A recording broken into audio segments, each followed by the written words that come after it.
nakalagay sa aklat ng Habakuk. Habakuk chapter 2 verse 20. Sino sa inyo nagbabasa ng aklat ng Habakuk? Ang aklat ng Habakuk ay isang sulat sa Biblia na ang tao ay marami ng problema, marami na silang angal, marami silang, lalo na si Habakuk, nakita niya na parang yung presensya ng Diyos wala na. Bakit niya nasabi? Pag binasa niyo yung chapter 1, makikita ninyo na nagrereklamo si Habakuk sapagkat mismong bayan ng Israel ay parang hindi na niya nararamdaman ang presensya ng Diyos. Parang hindi na umiiral ang batas ng Diyos. Parang ang lahat ay gumagawa ng sarili nilang maibigan. May kanya-kanya silang uri ng pagsamba na hindi nagkakaisa. At ang nangingibabaw bagamat sila'y nagsasamba, pero ang puso nila ay nasa sanlibutan. Kaya umangal si Habakuk. Sabi niya, Panginoon, bakit yan ito? But when the Lord had spoken, ngunit na magsalita ang Diyos, at pumasok sa templo ng Diyos, ang sabi niya, pero ang Panginoon ay nasa kanyang banal na templo. Naniniwala ba kayo na nandito ang Panginoon? Naniniwala ba kayo? Kaya ang buong mundo ay manahimik sa kanyang presensya. Let all the earth keep silence because God is in His holy temple. Ano ibig sabihin? Sa oras na ito, focus yourself to God.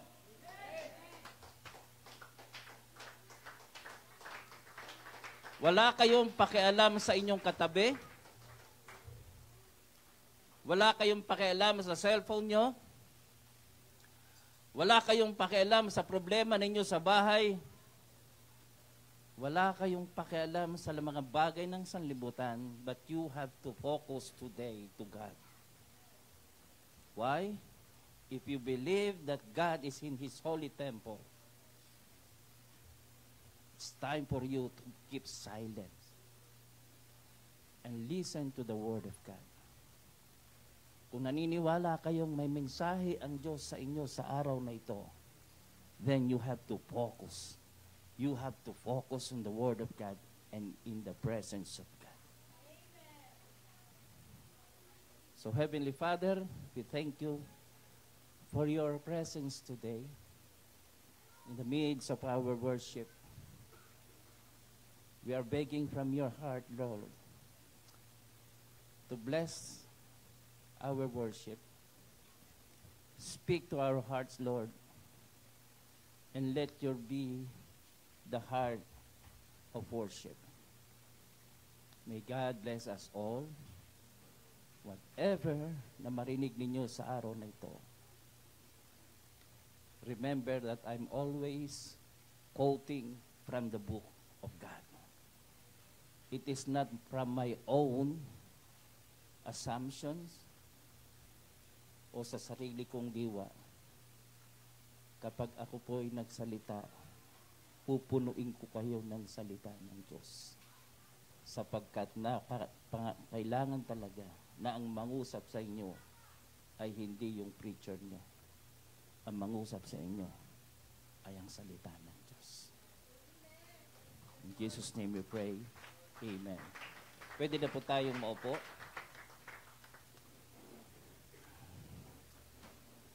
Minsan, sa araw ng worship, maupo yung iba doon sa taas. Bakit ako madalas naupo sa taas? Sa totoo lang, inoobserbahan ko halos lahat. tinitingnan ko yung iba't ibang facial reaction. Tinitingnan ko kung paano talaga kayo pumuri sa Diyos. Tinitingnan ko kung ano talaga ang nararamdaman mo. At tinitingnan ko rin kung ikaw ba talaga ay present sa araw na ito. Ikaw ba ay present sa araw na ito? O ang diwa mo ay nasa ibang lugar? Huwag sana kayo masasaktan. Pero kung hindi ko tinutukoy kung sino ka, pero may mga tao dito na parang parot. Ano ba ang ginagawa ng isang parot? Nagsasalita yan. Pero walang damdamin. Kaya niyang gayahin yung mga salita. Pero wala siyang alam sa sinasabi niya. Kadalasan, ang lumalabas sa bibig ng parot ay kung ano yung madalas naririnig niya sa loob ng bahay. Kasi doon siya pinalaki. Kaya minsan, ang parot, maririnig mo nagmumura. Kasi yung bahay na yun, laging nagmumura. Kung ang parot naman na yun ay nakatira sa isang mahirap na tahanan, naririnig mo sa parot na yun, nagugutom na ako. Nagugutom na ako. Pero meron ba talaga siyang nararamdamang gutom? Kakakain niya lang? Alam niyo mga kapatid, hindi tayo create ng Diyos bilang mga parot. Kung parot ka sana na ginawa ng Diyos, maintindihan ka. But you are created by God according to His image, according to His likeness.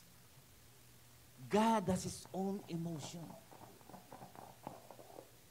God has His own mind. Yung utos niya na iibigin mo ang Panginoon Diyos ng buong puso, buong kaluluwa, buong isip, at buong lakas. Kung titingnan natin, parang inutos niya yun sa atin. Parang obligado tayong gawin yun. Pero hindi niyo ba alam na ang utos ng Diyos na yun ay nagpapakilala din kung ano ang klaseng Diyos meron tayo. Nung inibig ka ng Diyos, buong puso ka rin niyang inibig. Bakit? Maging anak niya, kaya niyang isakripisyo para sa iyo. He is offering and giving His Son. For God so loved the world that He gave His only begotten Son to the point of death. And that how God loves us. In return, dapat, kaya inutos na yun, dapat ganon din ang buhay natin sa Kanya. Yung salitang, love God with all your heart, with all your mind. Pag sinabing with all your mind, hindi lang dapat ikaw ang nag-iisip sa Diyos. Sa totoo lang, ang ugali ng Diyos, kaya ka nananatiling hanggang ngayon kasi lagi ka rin iniisip ng Diyos. Love God with all your strength. Alam nyo, yung strength na pinapakita natin sa Diyos, nakakahiya sa Diyos. Bakit? Bago niya na paalis ang Israel sa Egypt, puro milagro ang kanyang ginawa.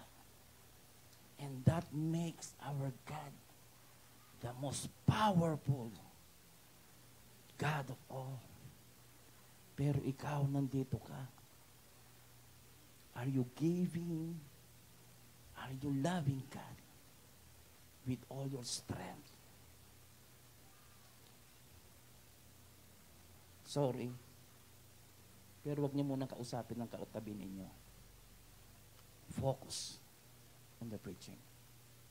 If you believe that the preacher has anointing, then you must listen.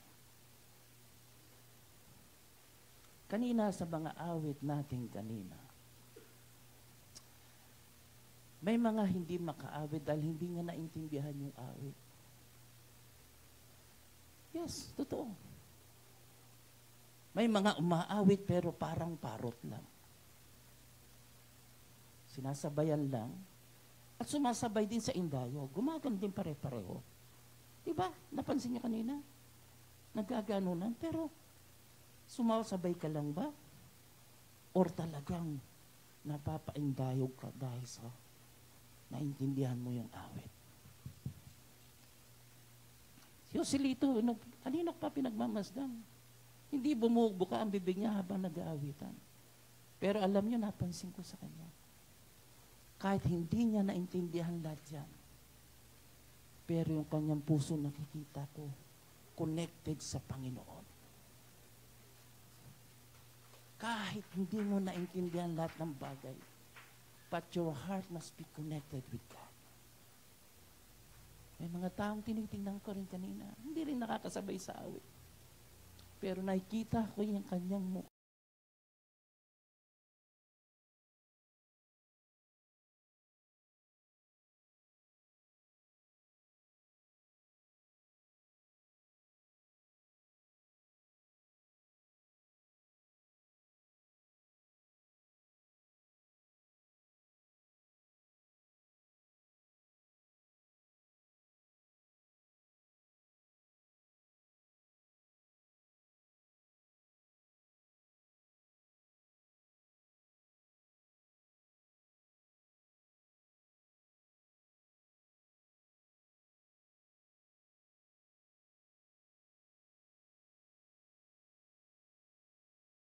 Awit kanina, yung the heart of worship. Yun ba yung awit kanina, yung unang-una, yung the heart of worship? Okay. Question. Ano yung mensahe kanina sa heart of worship? Anybody? Ano yung mensahe kanina sa heart of worship? Anybody? Natatakot kayo magsalita? Ano yung mensahe sa heart of worship?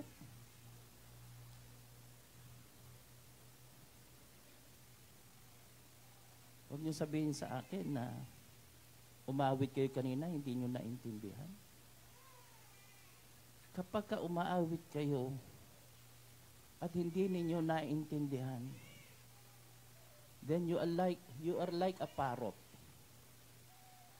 Bumubukas lang ang bibig mo, pero hindi pala galing sa puso. Alam niyo ba yung heart of worship? Sino yung heart of worship?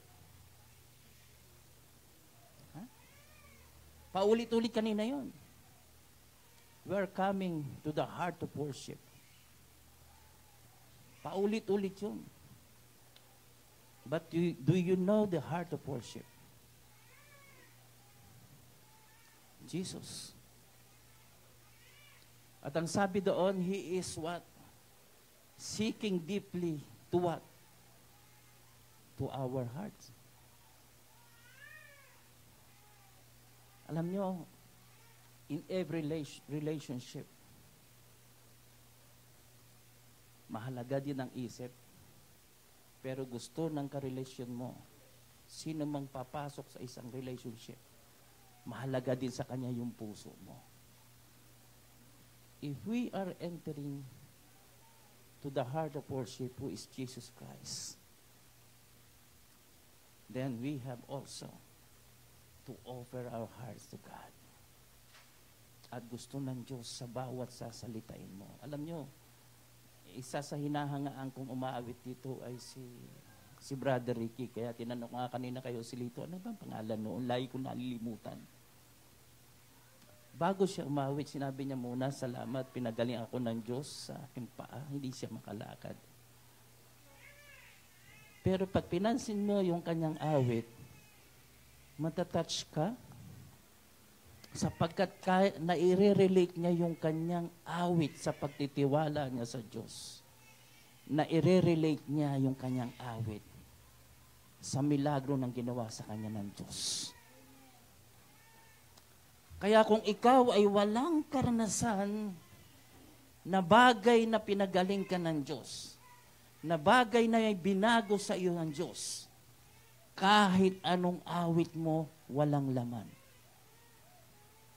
Maliban na lang, may mga bagay na naranasan ka na nagsaklolo ang Diyos. Sinaklolohan ka ng Diyos. At doon ka ngayon aawit na may tunay na damdamin. Kasi hanggat wala kang nararanasang problema sa buhay. Sister, yung pinagaling sa cancer. Nakita ko, tahimik din lang siya. Pero nakita ko yung kanyang muka. Ang kanyang koneksyon sa Diyos ay puso sa puso. The lesson for my preaching today is also the Church of God, which is in Revelation chapter 3. Ito'y tunay na iglesia ng Diyos. Meron bang is there a perfect church? Meron bang perfectong church? Meron ba? Is UPC a perfect church? Tell me, ano nararamdaman? Is UPC a perfect church? Hindi kayo sigurado na kasi wala makasagot. The 7 churches sa Revelation, they are all the church of God. But they are not perfect.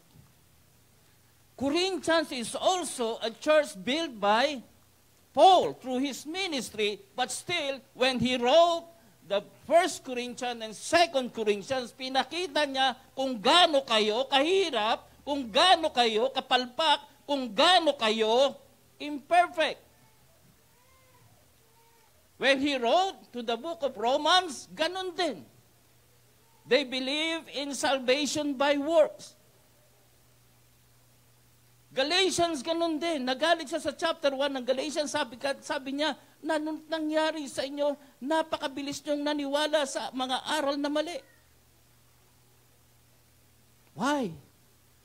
Because even the true church of God, may mga imperfection pa rin yan.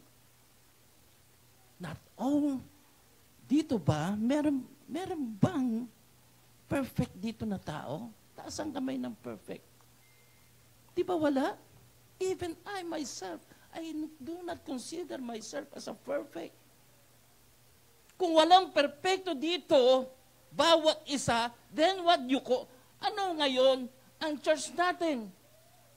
Kung walang perfecto dito sa individual na usapin, ibig sabihin, sa kabuuan, hindi perfect ang church.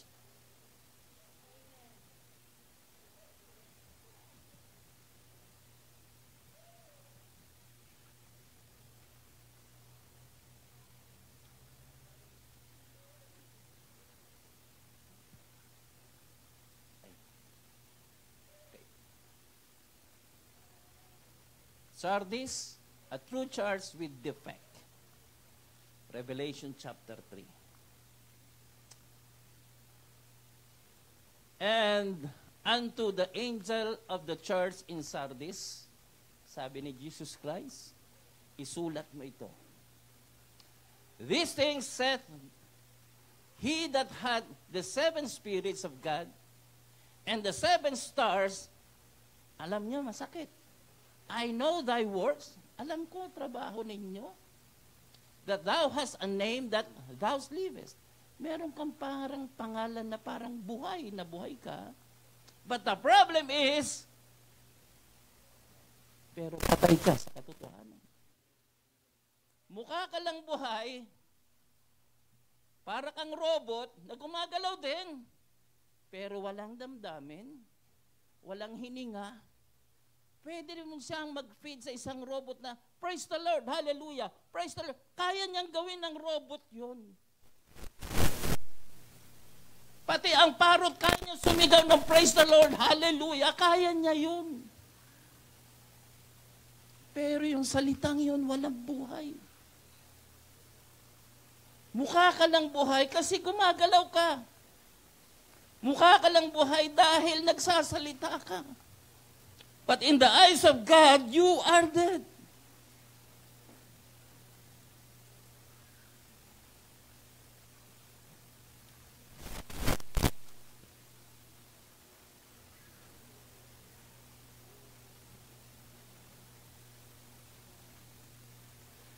Una, sabi doon,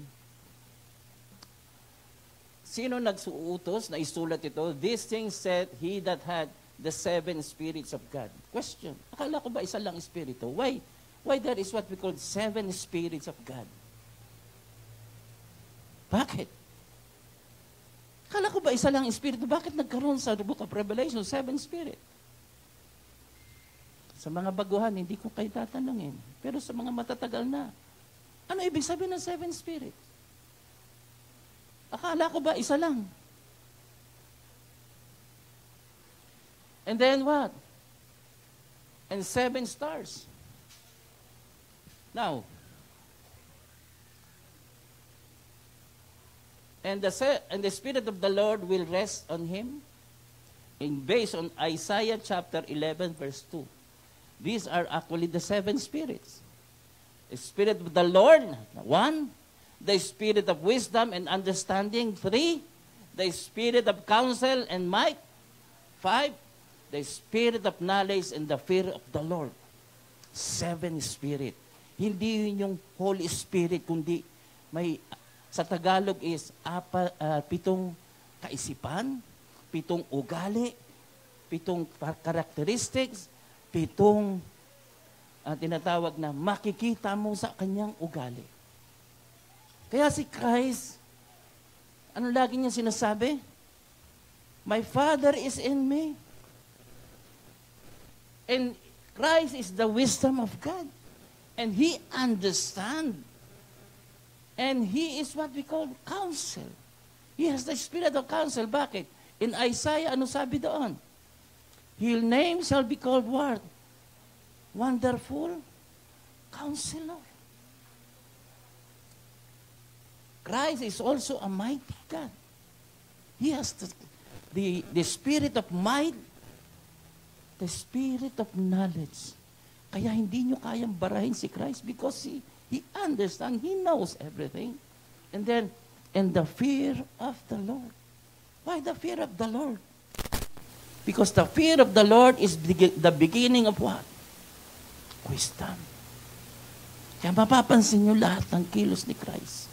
He is always doing the will of God. Si Christ ba may emotion? Yes. Twice na umiyak siya.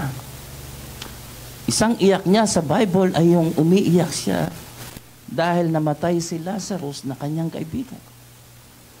Pangalawang pangalawang iniyakan niya. Sabi niya nung papunta sa Jerusalem, bago siya ipako, sabi niya, Jerusalem, Jerusalem, ilang beses kitang pinipilit na kunin, akayin, tulad sa isang inahing manok, pero ayaw mo. See? At doon ay umiyak si Jesus. At ang iyak niya doon, hindi lang isang iyak na tumutulo ang luha. Pag tiningnan ninyo sa Greek language, humahagulgol si Christ. Bakit ang kanyang puso ay gusto niya talagang maligtas ang tao? And that is the 7th spirit. Pagdating naman 7 sa tinatawag na the stars, 7 stars, that you saw in my right hand, and the 7 golden lampstands, the 7 stars are the angels of the 7 churches. Sino ba yung mga angels na ito? Dalawa ang translation ng angel sa angelos. It can be angel as totoong angel or pwedeng messenger. At ang mensaheng ito sa Sardis, is also about the leaders of the church or the messengers of the church. Even I myself, dapat sa akin yan sapagkat mensahero din ako ng Diyos. Kaya, sa totoo lang, pag pinag-aralan ko ang salita ng Diyos, I always give my heart to the study. Ang masakit nito,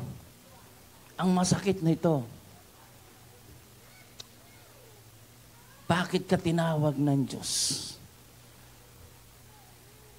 Ang sabi nga doon, all things work together for good for those who love God and are called according to His purpose. Do you know the purpose bakit ka pinili ng Diyos? Hindi ka pinili ng Diyos para pamparami sa church. Para taga-upo sa maraming upuan na bakante. May mission tayong lahat. And you should understand bakit ka tinawag ng Diyos.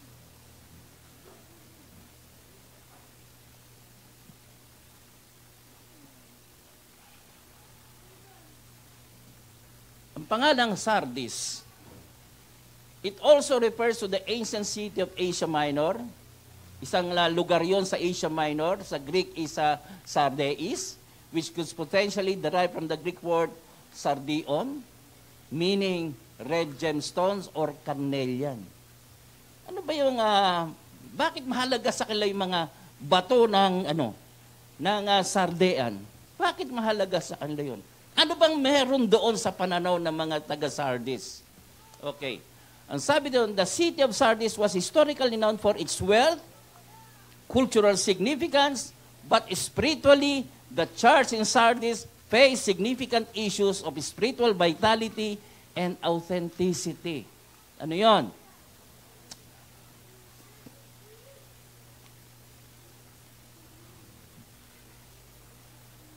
Kapag meron kang bato ng Sardis, ang pakiramdam ng mga tao nung araw sa Sardis, nagbibigay ng sigla sa kanila ito. Parang nangyari, yung Sardis na batong ito ay parang nagsisilbing agimat nila. Diba, nangyayari din sa atin yan. Bakit ka may porcelas na binibili mo pa na bronze? Kasi pampalis ng sakit. Iwas sa karamdaman. Bumibili ka ng mga kwintas, kuminsan ng mga bagay, lalo na dyan sa Quiapo, magbebenta ng mga kwintas, pangpayaman daw. Kaya pang-alis ng problema, panggayuma. Bumibili dyan sa Quiapo, sa simbahan dyan sa Quiapo, bumibili ng mga ganong mga pangkwintas o pangsingsing, pang-alis daw ng demonyo. Ganon din ang Sardis. Kapag meron silang bato ng Sardis, feeling nila, safe sila. Feeling nila, secure na yung buhay nila. Nung araw, nung mga grade 5 ako, lahat kami nag-iipon ng tanso na 5 sentimos. Bakit? Lagi namin nilalagay sa bulsa dahil takot daw ang mga aswang sa tanso. So, ang tinatawag na ito, so, yung belief nila na nakakatulong malaki yung Sardis, sa totoo lang, mali po yun. Okay? Nawala tayo? Okay. So to the angel in Sardis, write this. Ito mabagat sa sinabi niya, I know your deeds. Alam ko yung ginagawa ninyo, but you have a reputation of being alive, but you are dead. Sure ba kayong buhay talaga sa Panginoon? Do you think tinitingnan ka ng Diyos bilang isang buhay?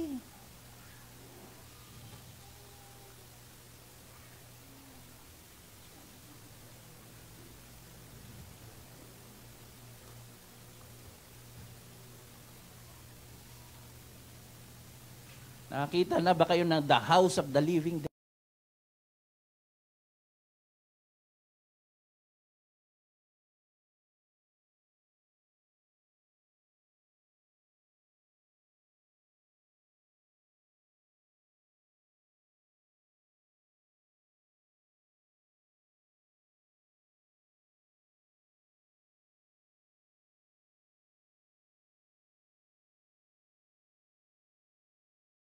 mga zombie talaga sa pananaw ng Diyos.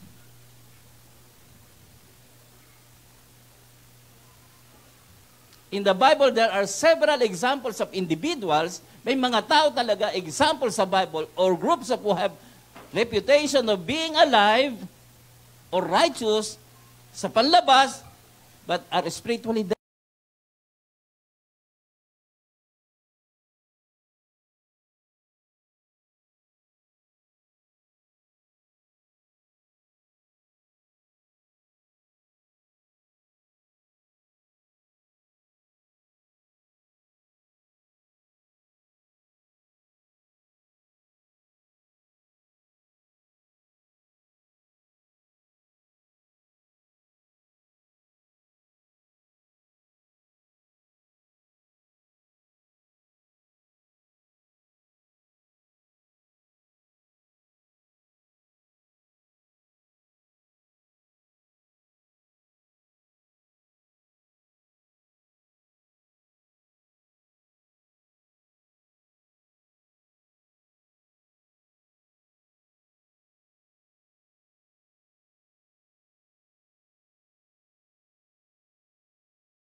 Sons I have reared and brought up, but they have revolted against me.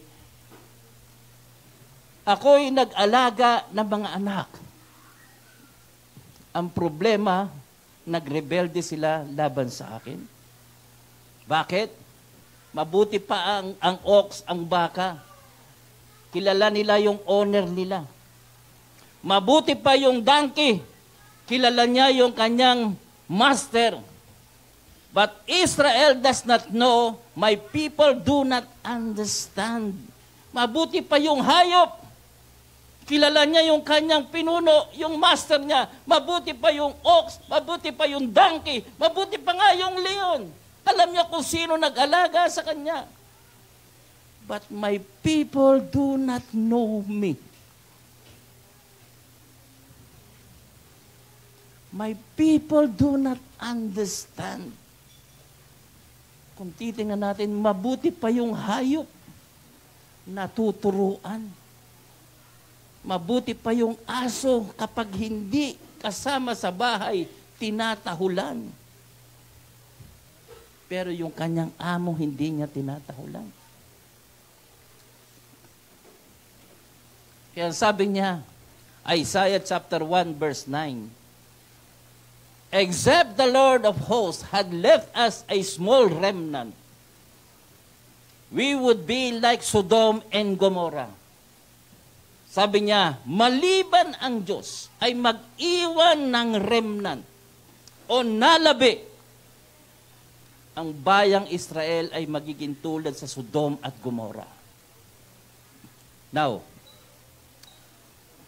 question, tinawag ba niya ang bayang Israel na Sodom at Gomorrah?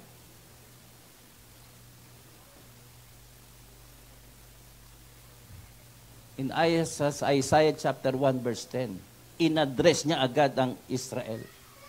Hear the word of the Lord, you rulers of Sodom. Listen to the instruction of our God, you people of Gomorrah. Binansagan niya agad yung kanyang sariling bayan na Sodom at Gomorrah. Bakit? Nakita ng Diyos. Ano nakita ng Diyos sa Sodom at Gomorrah? Ano nakita ng Diyos sa bayan ng Israel? In Jeremiah chapter 1, 5 verse 1, go up. Sabi niya kay Jeremiah, sige, lumakbay ka, lakbayin mo lahat ng kalsada ng Jerusalem, look around and consider, search through her squares, saliksikin mo lahat ng lugar, lahat ng sulok. If you can find but one person, makakita ka lang ng kahit isang tao who deals honestly, talagang nagtatapat, and seek the truth, I will forgive this city.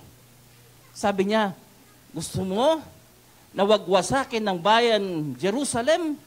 Maghanap ka kahit isa lang. Isa lang ang makita mong matuwid that seeks the truth. I will forgive the city. But what happened? Winasak ng Diyos ang Jerusalem.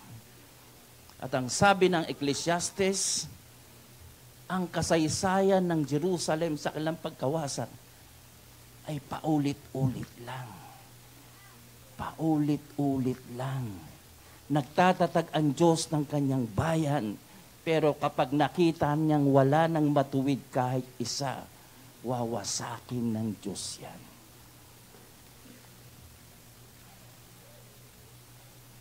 To what purpose is the multitude of your sacrifice? Kaya tinanong niya sa verse 11, oh, anong purpose? Bakit ang dami niyong mga sacrifices unto me?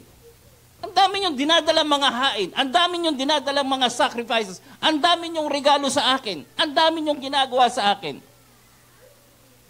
Saith the Lord, I am full of burnt offerings. Ang dami ko niyan. Tupa? Ako nga may-ari ng tupa eh. Ako may-ari lahat ng bagay. Lahat ng kayamanan na binibigay mo sa akin. Bakit ako magpapasalamat? Ay, yung binigay mo na yan, eh, akin din naman galing lahat yan.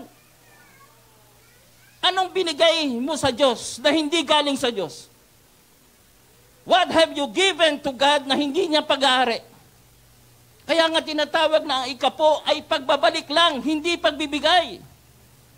Binabalik mo lang yung bagay. Kung tutusin nga, hindi nga niya hinihingi lahat. Yung tithes lang, yung ikapo lang, ibalik mo lang yun sa akin. Because that is my money. Anong purpose sa Malachi chapter 3? So that there will be food in my house. Kaya kung minsan ang church hindi nakaka-move on, ang church hindi nakakakilos, ang church hindi lumalaki. Bakit? Pati tayong lahat ay hindi nagiging tapat sa ikapo na binibigay natin sa Diyos. Ang purpose ng ikapo, so that there will be food in my house. Kaya sabi niya, the fat of fed beasts, and I delight not in the blood of bullocks, or of the lambs, or of the goats. Isaiah chapter 1 verse 11. Kaya nyo lang ginagawa yan. Hindi dahil kailangan ko yung sacrifices nyo. Kaya nyo lang ginagawa yan. Kasi yan ay ginagawa nyo para mapatawad ko lang kayo sa inyong kasalanan. Kaya kung ikaw'y nagkasala, maghain ka ng tupa, hindi dahil sa kailangan ko yung tupa mo. Yung blood, hindi ko yan kailangan. Kaya ko lang sinasabi sa inyo yan, nang sa ganon, mapatawad ko kayo sa inyong mga kasalanan.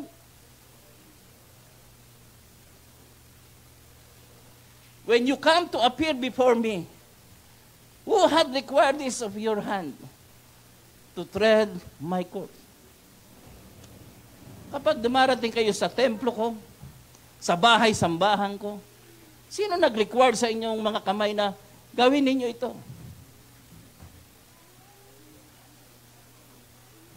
Kaya sabi niya, bring no more vain oblations. Pag sinabing, bring no more of vain oblations, wag na kayo magdala na walang saysay na mga regalo. Walang saysay na paghahain.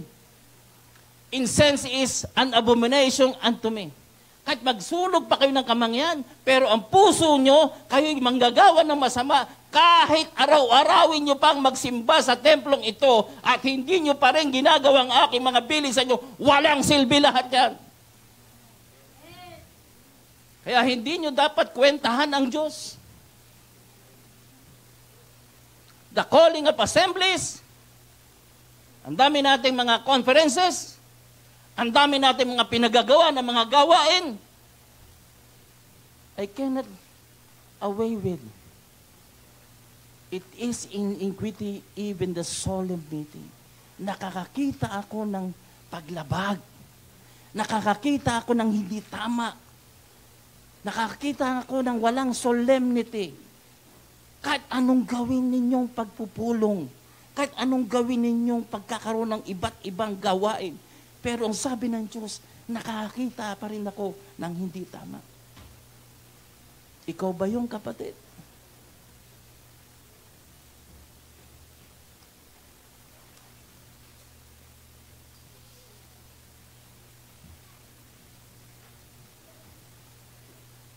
Ito ang pinakamabigat.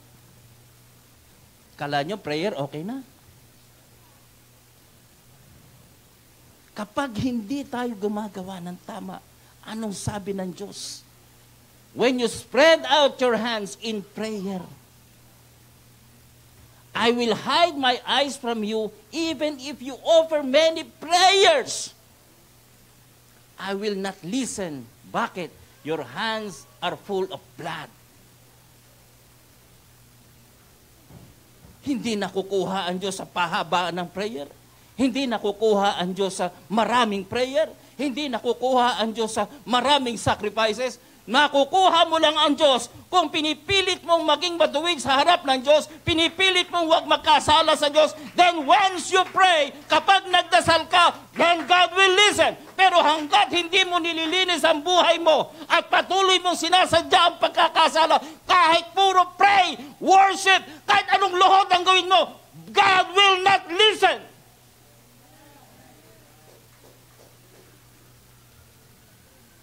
Marami akong nakikita lagi sa Facebook. Pinag-aaralan ko yung mga preaching. Puro prayer ang nakikita ko. Worship ang naririnig ko. Pero hindi natatakel, hindi na pag-uusapan yung problem sa buhay ng tao na dapat Yun ang unahin nating lahat, and then God will answer your prayer. Dahil ang issue sa prayer, tandaan ninyo, hindi lang tayo nagpe-pray. Lahat ng relihiyon may prayer. Even Muslim may prayer. Even Buddhism may prayer. Even kahit na Hinduism may prayer. Lahat may prayer. Even yung mga pagano may prayer sila. But it's not about your prayer. It's about your relationship with God. It's about your heart.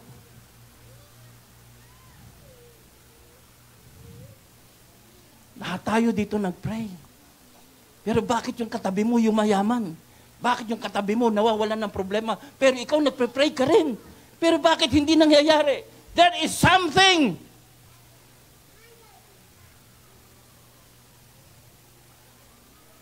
Alam niyo ba?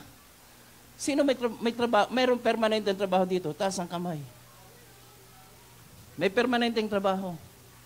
Okay. Sino ditong walang permanenteng trabaho? Taas ang kamay. Okay. Pero bakit kayo nandito sa church? Kasi kahit na wala kayong permanenteng trabaho, hindi secured ang inyong araw-araw na pagkain. Pero tandaan ninyo, bakit ka nananatili sa church? Kasi naniniwala ka, katulad ng sinabi ni Pastor, ni Brother Ricky kanina, baka magamat, ako ay ganito, pero ang laki ng tiwala ko sa Diyos, kahit hindi ako secure ng hanap buhay, kahit hindi ako secure sa araw-araw, kahit na wala akong hanap buhay na bubuhay sa amin araw-araw, but still, I am here worshiping God because I trust fully my God. May mga taong may mga trabahong permanente, pero laging nagkukulang pa rin. Laging kapos. Pero may mga taong walang trabaho, but still they trust God. Until now, they are still serving the Lord because God is a God of provisions. 2009, nawalan na ako ng trabaho.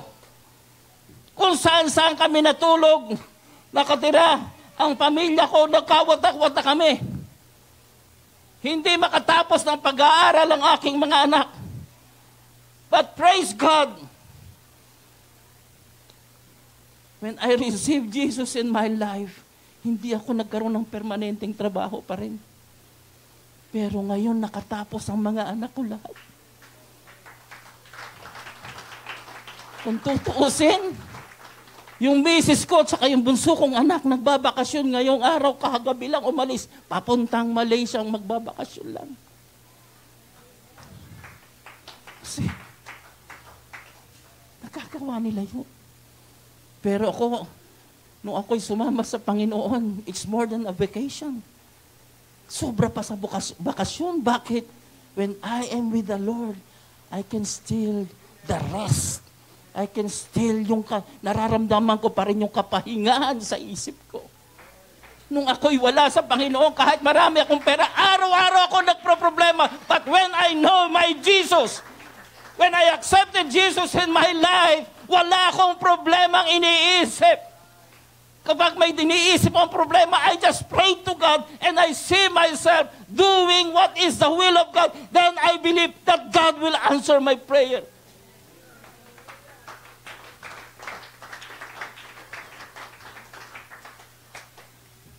Remember, therefore, verse 3. Remember, therefore, how thou hast received and heard, and hold fast and repent. If therefore thou shalt not watch, I will come on the day on thee as a thief, and thou shalt not know what hour I will come upon thee. Ano ibig sabihin noon? Okay, ang sabing ganon, wash and make yourself clean. Take your evil deeds out of my sight. Stop doing wrong. Yes, totoo, nakakamali pa rin tayo araw-araw. Pero ang mahalaga dito, nakikita ng Diyos na you're struggling. Sigurado kong araw-araw nakakasala tayo eh. Pero nakikita ng Diyos, you are struggling. Ikaw nakikipaglaban. Ikaw ay nakipagbuno sa masama. Pero kuminsan, dahil ikaw ay nasa katawang lupa, manghihina ka pa rin, nanghihina ka pa rin, at bumabalik yung kasalanan sa buhay mo. But God is watching your heart. Nakikita niyang nilalabanan mo. Kaya sabi niya, stop doing wrong. Isaiah chapter 1 verse 17. Again, diyan pa rin sa Isaiah. Learn to do right. Seek justice. Defend the oppressed. Take up the cause of the fatherless. Plead the case of the widow. Bakit madalas niyang sinasabing justice? Seek justice. Bakit? Sa ngayon ba, nakakita pa rin kayo ng justice? Kapag ikaw ay inabuso, kapag ikaw ay ginawa ng masama, kapag ikaw, lalo na kung ang mga kapwa at tagapagtanggol ang siyang gumagawa ng oppression sa iyo, meron ka ba bang lalapitan para magsumbong ka? Kaya mo ba magdemanda? Magkano ang acceptance fee na isang lawyer para tanggapin yung kaso mo? Meron ka bang 50,000 para tanggapin lang yung kaso mo? Hindi pa pinaglatanggol ang kaso mo.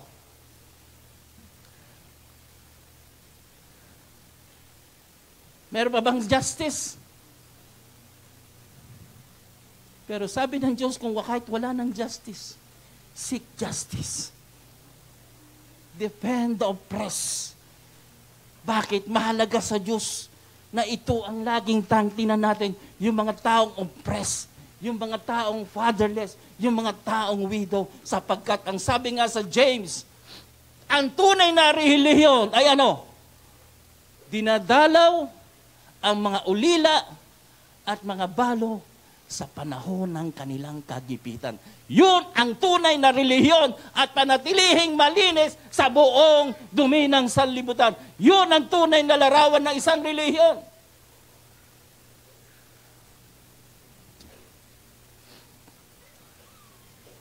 Kuminsan, masyado nating mini-major yung minor. Pero sa mata ng Diyos, ang major sa Kanya, alagaan nyo yung mga kapuspalad. Alagaan nyo yung mga taong walang kakayahang ipagtanggol ang sarili. Alam nyo bakit? Kasi sabi ng Diyos, kapag lumuhod ang isang mahirap, kapag lumuhod ang isang walang kakayanan, at humingi ng tulong sa akin yan, sasagutin ko agad yan.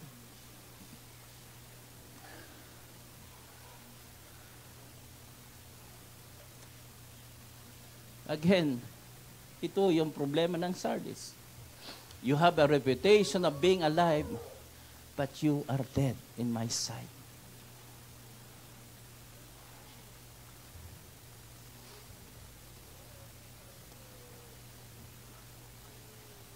Ito, Mark 7, verse 7. Ano sabi ni Christ? These people honor me with their lips, but their hearts are far away. Their worship is a farce, or walang kwenta ang worship nila sa akin, for they replace God's commands with their own man-made teachings. Lahat ng worship na hindi ayon sa will of God, lahat ng worship na hindi na ayon sa salita ng Diyos, o Espiritu ng Diyos, lahat ng worship, kahit anong habang gawin mo, walang kwenta sa Diyos yan.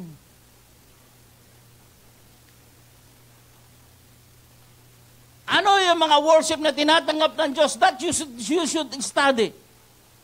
Ano yung mga worship na tinatanggap ng Diyos? At yung prayer na sabi ng Diyos, huwag ko mo silang ipag-pray. Natatakil ba yung topic na yon? Kaya kung minsan, nakala natin, worship lang tayo ng worship, palakpak ng palakpak, dasal ng dasal, lohod ng lohod, pero you do not know what you're asking because you're asking what is not the will of God.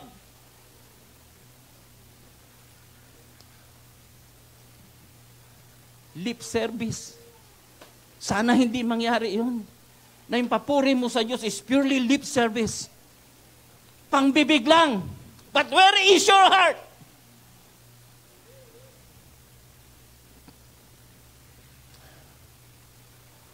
Nasaan yung puso?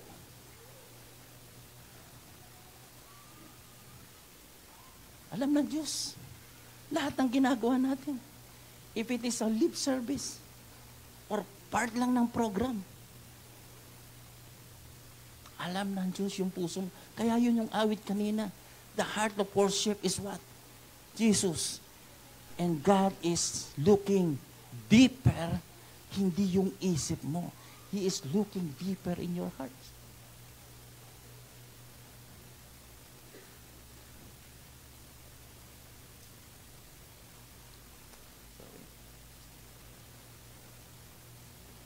Remember, Mark 12:30, thou shalt love the Lord thy God with all thy heart, with all thy soul, with all thy hand, and with all thy strength. This is the first commandment. And what kind of commandment is this?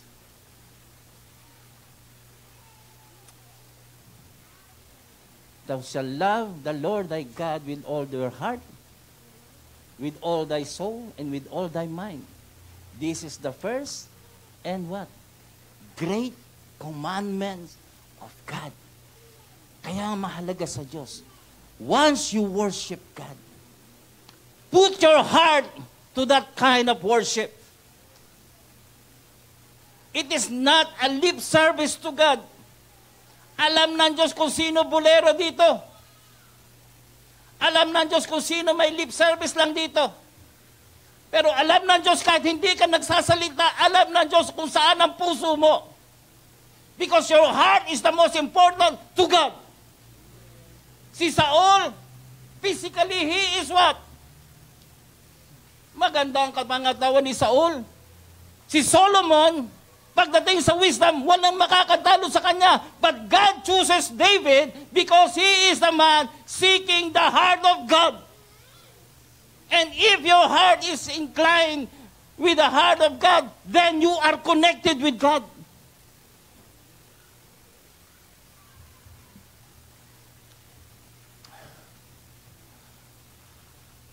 And when Joshua heard, ito yung kasaysayan na bumababa si Moses, sabi ng Diyos, bumaba ka na Moses, sapagat yung bayan na inyong niligtas ay gumagawa na ng Diyos-Diyosan.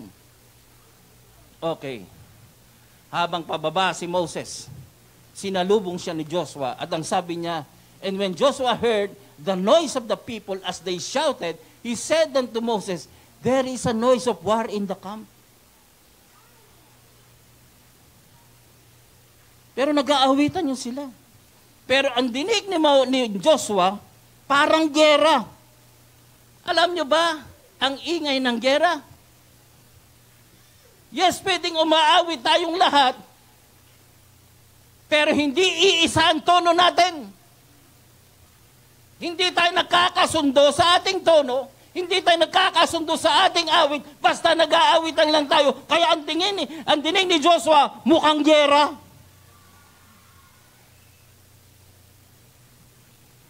Pero mabuti naman ang church na ito, pag umawit talaga, nakikita ko talagang clear na clear yung message. Hindi yung, yes, nag-aawitan, kanya-kanyang style, kanya-kanyang tono, kanya-kanyang ginagawa. Anong tiningin doon ng Diyos? You are singing like there is war. Pero sabi ni Moises, hindi lang sila umawit na parang gera. Kung tutuusin, ito ang problema nila.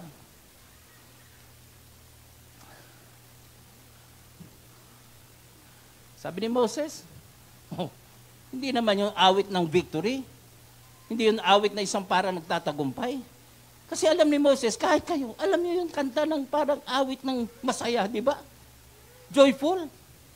Joy to the Lord. Pero ang mga muka, parang walang alam. Ang mga muka, malungkot. Pero he is singing joy to the Lord. Ibig sabihin, walang damdamin yung kanta nila, basta kumakanta lang yan. Pero walang damdamin at hindi mo malaman kung saan papunta ang kanilang awit na ito sapagkat hindi mo maramdaman yung joy dito. It is not all the sound of defeat. Hindi rin naman awit ng parang nagdadalamhati.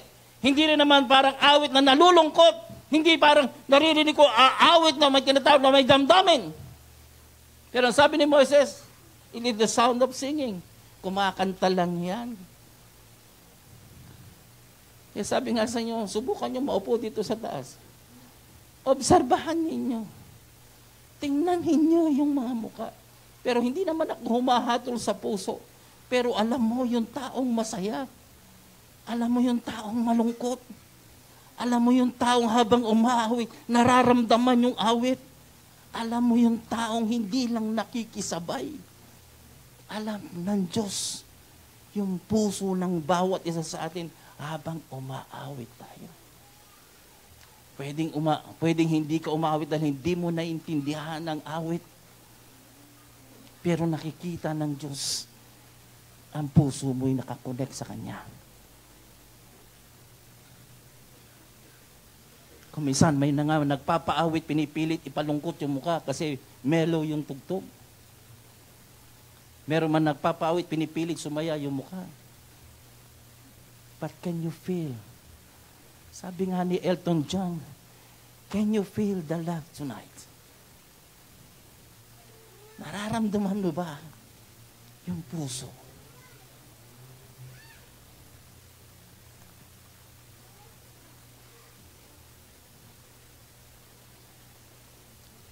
We are not created as parrot. Tandaan ninyo. Yan itsura ng parrot. Nagsasalita yan na walang damdamin. Tingnan nyo si Ezra. Why he was chosen by God. Ezra, in Ezra chapter 7 verse 10, Ezra set his heart. He set his heart to study the Word of God. He set his heart in practicing the Word of God, and he set his heart in teaching the Word of God. Ano ibig sabihin doon? Lahat ng ministry na ibinigay sa iyo ng Diyos, always set your heart on that. Ilagay mo lagi ang puso mo doon. Sapagkat yun ang hinahanap ng Diyos sa atin. Sapagkat si Ezra, he set his heart. Ang puso nyo ba nakaset sa heart? Tama yung example kanina. Masaya tayo dahil inimbitahan tayo sa Jollibee. Inimbitahan tayo sa mga kainan. Pero ang puso natin, wala doon sa program. Ang puso natin, wala doon sa nag-organize ng program. Ang puso natin, wala doon sa nagsasabi ng program. Ang puso natin, wala doon kung bakit may program. Ang puso natin, yung kakainin lang. Kaya nga, maganda yung pinost ni Mary Jane Bognot, sister. Pagdating sa outing, ang dami. Halos maputumba yung bus sa pagsakay na maraming sasama sa outing. Pero pagdating sa Word of God, halos bakante yung mga upuan.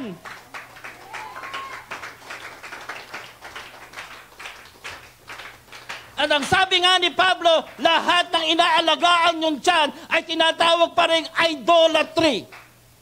Ang dinudiyos mo, hindi yung salita ng Diyos. Ang dinudiyos mo, sa totoo lang, yung iyong tiyan na binibigyan mo ng halaga. Hindi lang nangyayari sa maraming church yan. Pag hindi ito pwede mangyari pa rin yan, ang daming sasama dahil masarap ang karanasan, masarap ang kakainan, masarap ang titiraw, masarap ang papasyalan. Pero when it comes to the Word of God, nandun ka ba?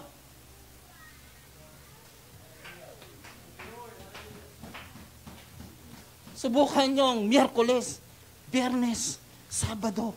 Meron tayong gawain dito. Ilan ang dumarating? Pero pang may victory party,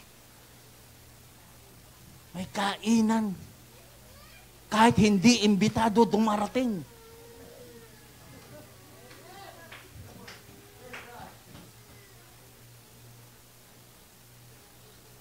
Pero lahat iniimbitahan pagdating sa Word of God. Kaya lahat ng gagawin mo, always set your heart.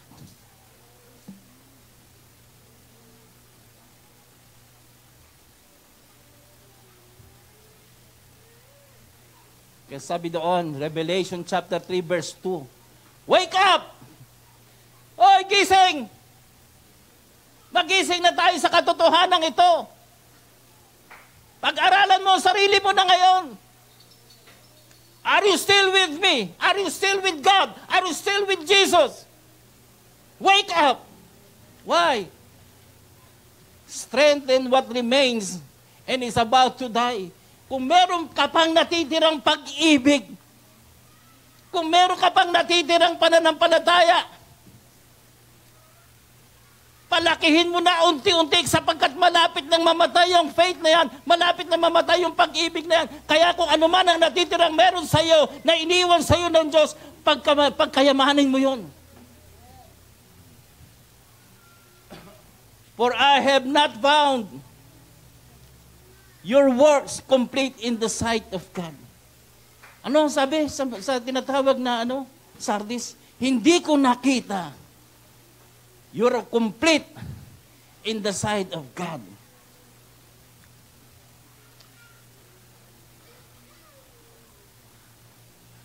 Wake up means to recognize their true spiritual condition and the urgency of situation. Magising na tayo sa katotohanan. Ano ka ba sa ating Panginoon? Strengthen what remains. Complete their deeds. And this is the writing that was written. Daniel 7, Daniel 7, 5:25. Di ba nakakita ng pangitain doon, yung hari?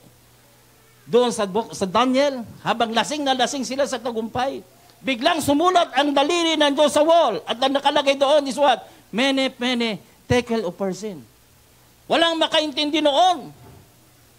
Pero tinawag nila si Daniel para basahin yun. Ano sabi? This is what the Lord means. Mene means God has numbered the days of your reign and brought it to an end.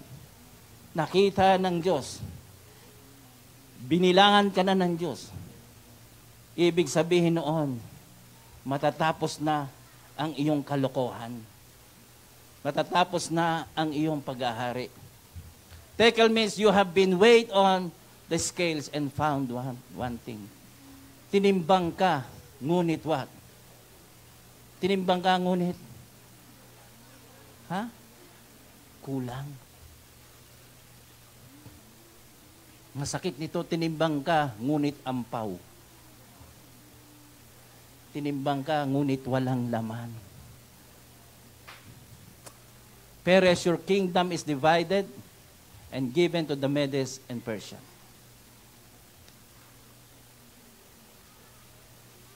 Remember therefore how thou hast received and heard, and hold fast and repent, if thou therefore shall not watch. Kung hindi ka magigising, kung hindi mo obserbahan, I will come on thee as a thief, and thou shalt not know what hour I will come upon thee. Alam nyo, doon sa lugar namin, merong magaling na magnakaw doon. Magaling. Paano siya magnakaw? Pag nanakawan niya yung lugar namin, mawawala agad siya ng mga 2 buwan, 3 buwan. Kasi nung nagkaroon ng nakawan, ang lahat ng tao nakabantay. Ang lahat ng tao nag-iingat. Ang lahat ng tao matindi ang proteksyon ginagawa sa bahay. Pero sa 3 buwan na absensya, balik ulit ang tao sa pagiging relax. Akala hindi na babalik. Kaya mga bahay nila hindi masyado nakakandado. Ang tulog nila laging masarap. Kasi kampating hindi na babalik. Pero one day, bumalik siya after 3 months, nanakawan ulit sila. At pagkatapos manakawan sila, biglang nagsara na naman ang bahay at absent na naman yung magnanakaw na yun sa loob ng ilang buwan. So, ganun ang ginagawa ng devil. Ngayon, may problema ka, inayos ka ng Diyos, sinira ng Diyos ang ginagawa ng devil, pero after how many days, how many months, balik ka na naman sa problema, bandang huli, relax ka na naman, bandang huli, baliwala na naman sa'yo, and then comes what? Problema na naman. Kaya nga, ang paglilingkod sa Diyos, tuloy-tuloy. Ang paglilingkod sa Diyos, walang ibig sabihin ay, sabi nga baka dumating sa isang araw, hindi magnanakaw yung dumating, si Kristo na ang dumating at nakitang relax ka lang dyan.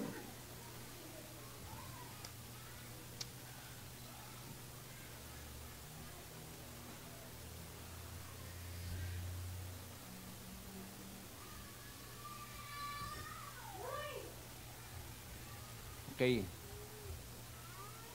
He that overcometh, the same shall be clothed with raiment, and I will blot out his name. I will not blot out his name.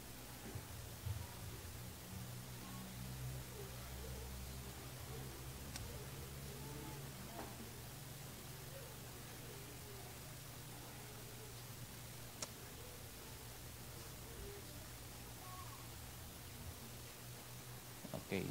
Mukhang merong hindi na isama.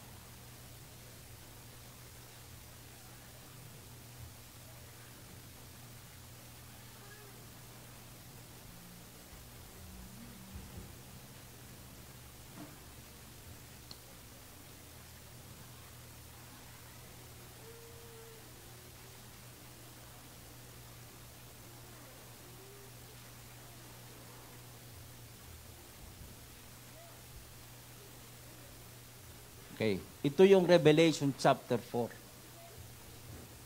Chapter 3, verse 4. Nakita na Jesus na maraming mga tao sa Sardis na akala mo buhay pero patay, na akala mo aktibo pero wala sa Panginoon, na akala mo naglilingkod pero baliwala sa Diyos. Pero sabi niya, mayroong exceptions dito. Sa verse 4, but you have a few people in Sardis. Merong tao dito. Merong tao dito na hindi parot. May tao dito na talagang kahit tahimik siya ay ginagawa niyang lahat ng paraan para wag makasala sa Diyos. May tao dito, hindi naman lahat, pero may tao dito na nakikita ng Diyos. Na ito yung mga taong pinipilit maging puti lagi ang damit. Kaya sabi niya, they will walk with me dressed in white, for they are worthy. Kaya hindi naman niya nilahat ni Christ. Kasi kahit pa paano may pag-asa ang church na ito. May mga taong ang kanilang puso ay dedicated sa Diyos. Hindi sila maingay, tahimik sila, hindi sila kilala kadalasan, hindi sila panapapansin kadalasan, but silently, they are connected with God, and God is looking at their hearts sapagkat nakita ng Diyos, hindi lahat ay ganito ugali, pero meron dito, and I do not know you. Diyos lang ang nakakaalam.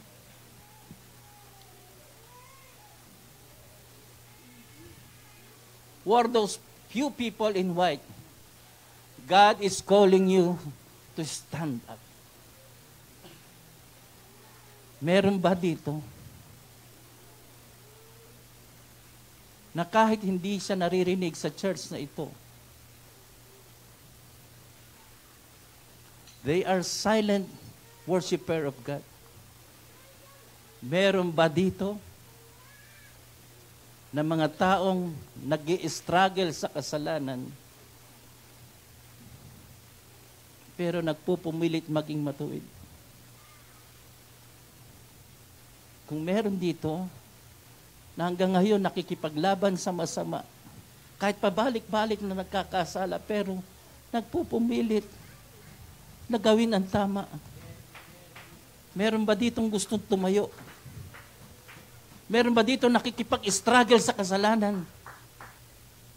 Meron ba ditong ganun ng kalagayan? Tumayo ka, kapatid, kung ikaw yun. Salamat. Yes, hindi sila masyadong naririnig sa church. But deep in their hearts, they are struggling with sin. Hindi sila sikat, but God knows their heart. Meron ba dito natatayo na hanggang ngayon nakikipaglaban sa masama? Please stand up.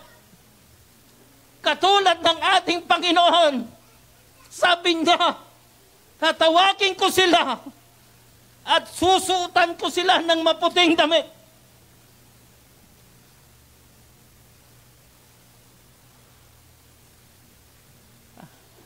Hindi ako naniniwalang puro parot ang natitira.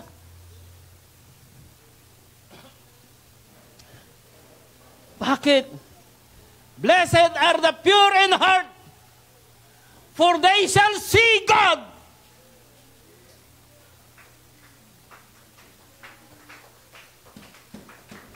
Are you trying to clean yourself to God? Do you want to see God? Blessed are the pure in heart. Walang halong pagkukunwari. Walang halong panlabas. Kundi ang kanyang kalooban ay nanatiling nakakonekta sa Diyos, hindi man siya sikat sa loob ng church. Sabi ng Diyos, I know you. Kilala kita. I know these people. Kapag sila'y umawit, nandun ang kanilang puso. Kapag sila'y humingi ng tawad, nandun ang kanilang puso. Kapag sila'y masaya, pinapakita nilang masaya sila because they have felt, naramdaman nila ang kilos ng Diyos sa buhay nila. Yes, in this world, it is difficult to remain loyal and pure to the Lord. Habang nandito ka sa mundong ito, talagang mahirap ang magpakatuwid. Mahirap ang gumawa ng tama. Mahirap ang makipagpunyagi. Mahirap talaga. In this world, sabi ni Christ, you will suffer many tribulations, but be of your courage because I have conquered the world. Kaya kung ikaw ay hirap na, hindi mo kaya maka-perfect sa mata ng Diyos. Anong sabi niya? Come to me. Come to me, all of you who are very heavy laden. I will give you rest. Huwag kang magkunwari sa Diyos. Huwag kang gagawa ng lip service sa Diyos. Ang hinahanap ng Diyos mo, ng Diyos natin, you should love the Lord thy God with all your heart. Once you sing to the Lord, sing it with your heart.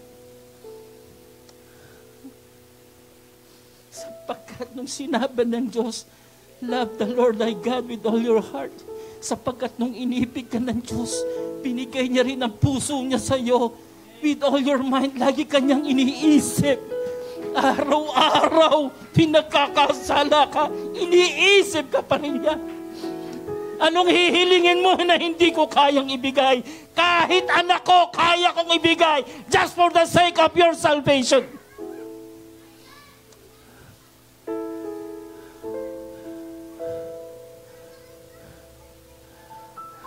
Now, sabi nga ni Samuel, Samuel spake unto the Lord of the Israel, saying, if you do return unto the Lord, kung babalik kayo sa Panginoon, with all your hearts, then put away the strange god and Ashtaroth.